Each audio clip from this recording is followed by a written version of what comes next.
Hello.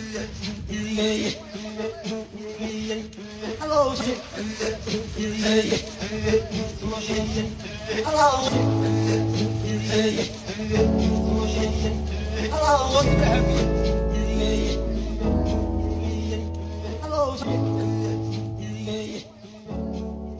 Most of the work is icon-based, popular culture-based. You know, I mean, I do symbols. I've done the peace sign and sort of things like that. But again, they're all kind of within popular culture. The theme of it is kind of exactly the opposite of popular culture. It's a small indigenous tribe with, like, as you say, less than 2 million people on the planet. There's 2 million people, sort of, I think, how many people are there in Manhattan? You know, so if you kind of perceive it in that way, that sort of, something that the difference between the two is, it's an interesting way of looking at it. The text is from the Maasai Water Project website, a quote about the water shortage, essentially, that they're experiencing. And then that's about this much of it.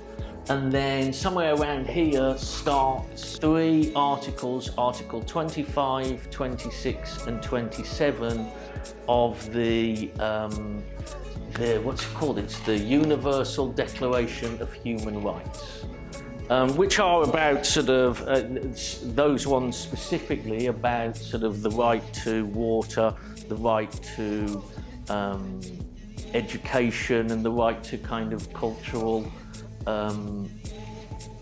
facilities. What's interesting is the juxtaposition between those two cultures, or Western culture that is the dominant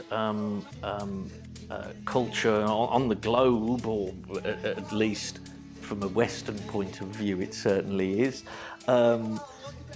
juxtaposed against these tiny little pockets of communities that are left in the world, and how you know, they're amongst the rest of the world, people are starting more and more to learn about them, and sort of, and yet they're so kind of small, but such large areas kind of are becoming more and more aware of them.